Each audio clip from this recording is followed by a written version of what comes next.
Edward Richtofen, Project Janus, Cloning Clinical Study Report. Addendum, December 23rd, 1987.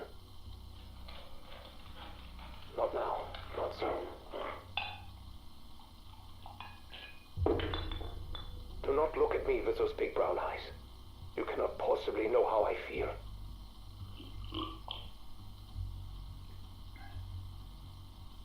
Do you feel like a failure? No. I am the failure.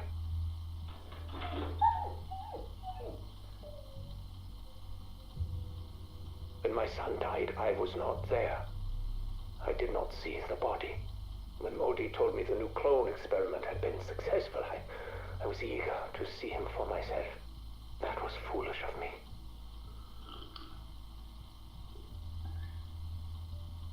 His skin was thin, pale, sallow, but I still clung to hope. But this fragile vessel soon became a mere shadow of the boy. The soul I had hoped for, but still I needed to be with him, the way I was not there for Sammy. Over the coming weeks, every visit to the nursery brought more pain for both of us. His blood vessels began hemorrhaging. His muscles and tissue were rupturing. After 14 days, he was no longer even recognizable as human. It became clear that euthanasia would be a mercy, and I gave the order. I do not know what to do next. Perhaps Modi's biotechnology is not the right way to proceed. We are running low on DNA samples. I miss you so much, my son. Since my current projects are not bearing fruit, I may need something a little more esoteric. Perhaps it is time to talk to my own father and take his methodology more seriously. Prima materia. It's mentioned again and again in my father's research. A concept that goes back to the days of Aristotle, Anaxagoras, and beyond. Sam, can you define what prima materia is? In modern parlance, it would be described as protomatter, a chaotic substance that can be structured into, well, anything. Just as stem cells can become any type of organic tissue, prima materia can become any type of energy or matter. Precisely. The stuff dreams are made of, or so father believed. Well, he also believed in alchemy, demons, and magic.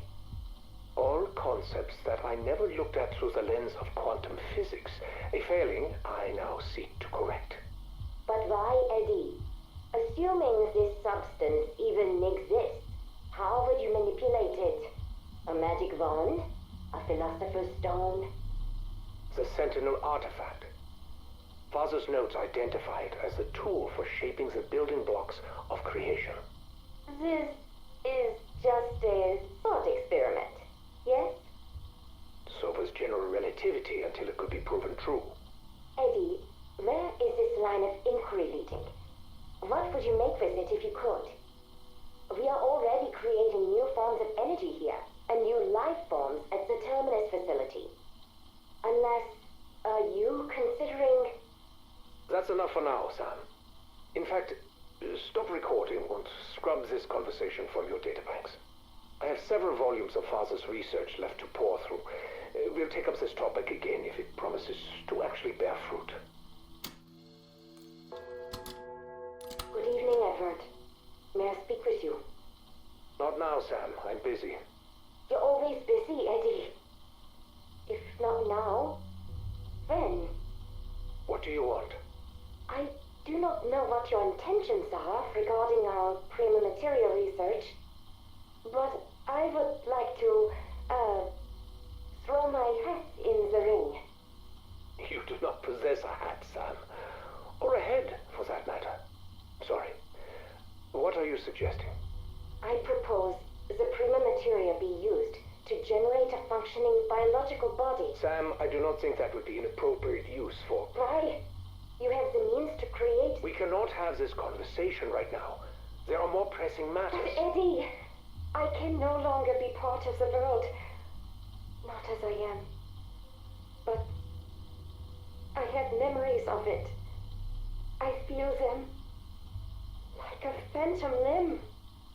As I am, I cannot experience the world as I remember it. The memories I make do not match the ones I have.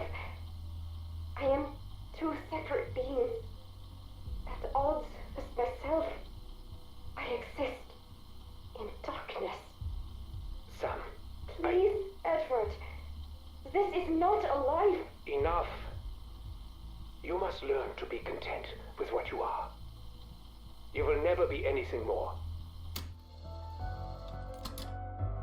Sometimes I do not know what to believe. I remember little of my early years, but I do know that the man who raised me was Gabriel Kraft, my father. My memories are indistinct. I was not always a good listener, but he told tales of magic, superstition, and demons. I wanted only to believe in science, in fact.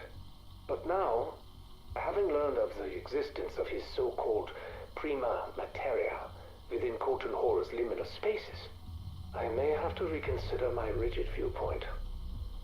My rules. He spoke of how prima materia could bring or create life itself. However ludicrous this idea may have seemed to my younger self, at this point, I feel further research is warranted. I will lead this endeavor personally, enlisting only trusted associates to ensure the program does not spiral out of control. It would also reduce the risk of us compromising the security of our work. After all, you never know who or what may be listening. Especially as I think there may be something more significant about this house. Something beyond even my understanding. Perhaps even beyond my fears. I am troubled. My attempts to locate the Sentinel artifact have thus far met with abject failure. Obstacles are to be expected, especially when dealing with family matters. But at this stage, I cannot help but wonder if some of these obstacles are ones of mine own creation. I would give anything to be able to see or talk to Samuel and Mary again. I wish my father felt the same toward me. But instead, he has rejected me, disowned me. The stubborn old fool believes I am embarking on a misguided and dangerous path. He dared to suggest that I have drifted beyond grief, beyond depression, and into mania and obsession. Shame on him. I would have thought that his own personal loss would have helped him understand, but no. When I grew up, he would ramble incessantly about his beliefs in the occult. But as soon as I finally showed interest in how it could help me, I was met with more resistance. He even went as far as to say he would take steps to ensure that I never so much as laid eyes upon the artifact. That he would rather die than see me possess it. However angry I am at him, however bitter I feel over his rejection, I do hope it does not come to that. And where did you find this information? A thesis study. And you're sure the energy signatures are being distorted in line with my predictions? I see. Have you spoken to anyone else? Good. You have done well. I will be in touch. Finally. I must purchase that house. Get the right people on board. All that searching, and it was on my doorstep this entire time. To think it would be anything more than a derelict fire trap. And the locals are already so scared of the place. It's a perfect deterrent. I still cannot believe it. A real target. No more of Modi's experiments. I'll need to come up with a new venture to keep her occupied. Keep her out of my hair. And I'll need a team to identify where the liminal spaces are located. But what do I tell them? Not the truth, obviously. If our investors found out. Whatever. I will think of something. Now.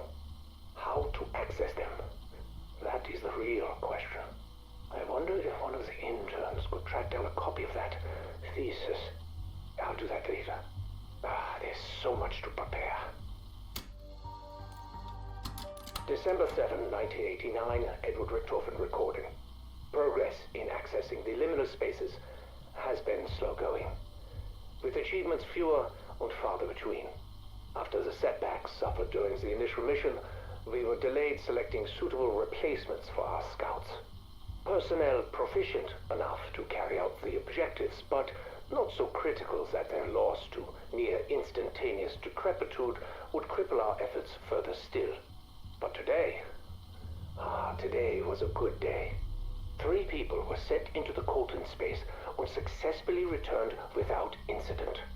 Given his cowardice in life, we assumed he would be the least likely to pose a threat. So far, that has proven to be true. We still need to find a way to stabilize the access windows. As of now, they continue to collapse at random. Even with our improvements, one nearly bifurcated an intern last week.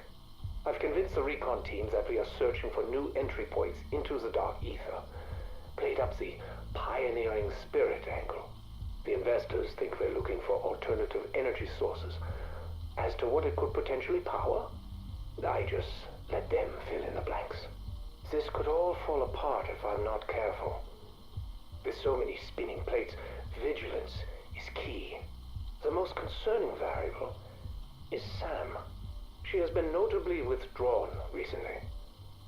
It's been weeks since she last interrupted one of my sessions, which cannot mean anything good.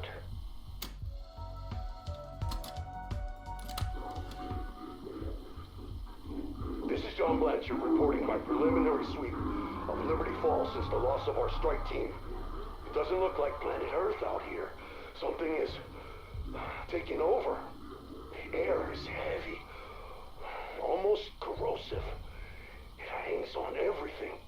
I feel like I'm choking just standing in it. I can barely think. Liberty Falls is gone. It's a boiling pot of chaos. We have to stop it from spilling over. Fucking panels.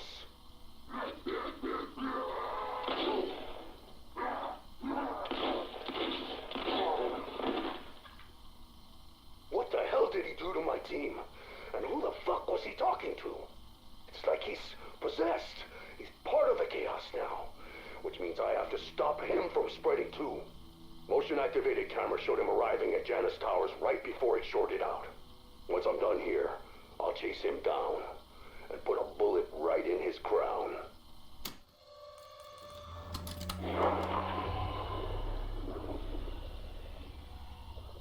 He came to me again, my friend, my benefactor, my salvation.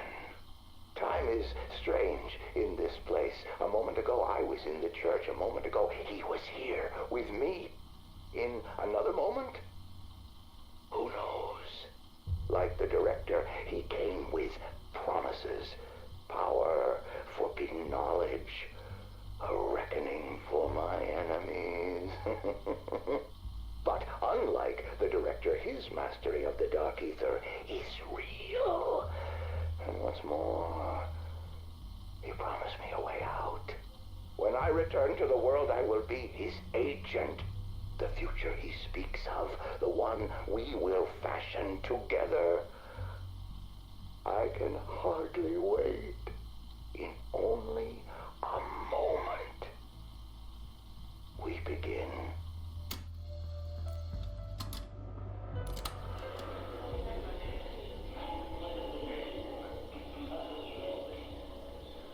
Attend me, brethren. With this sacrifice, we conclude the second rite. The glorious hour of our ascension draws nigh.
Lundberg, PhD thesis research log, recording 5, February 4th, 1979.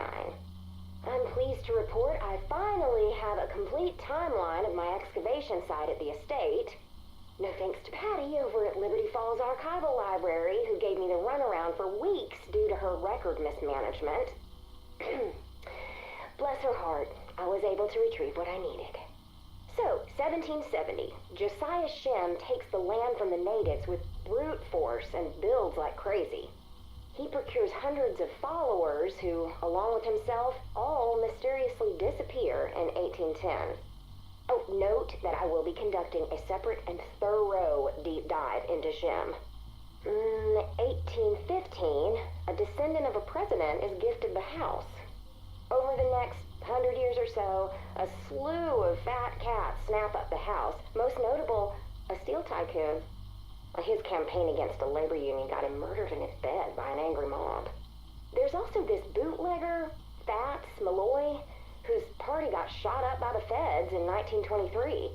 The place has been empty since the mid-70s when nuclear plant owner Sam Colton was assassinated by the widow of his dead employee. Now people say this place is haunted or cursed. I think big houses attract rich assholes and sometimes they get what's coming to them. However, Shem and his flock disappearing, that one does give me pause. Tammy Lundberg, PhD thesis research log, recording 84, July 16th, 1980. Oh, I've barely seen my bed. Even the sun is a rare sight these days. Since uncovering the subterranean caves underneath the estate, it's been non-stop. I now know those caverns are why Shem pushed the natives off this land. They were communing with something down there. He believed, and I concur, that this is a place of power. Where that power comes from, I can't yet say. My instruments react to the energy down there.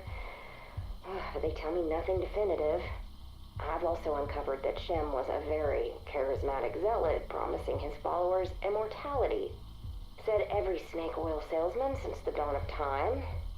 I'm quite certain those caverns hadn't been disturbed since the 1800s. There was no vandalism, no evidence of vagrancy, not a trace of the modern world. There is clear evidence of ritualistic ceremonies, not satanic, something else. I can't deny I do feel something tugging at me when I'm down there. Well, it's important to note at this point that sleep deprivation could be affecting my senses. Observations of that sort are irrelevant for the purpose of my thesis.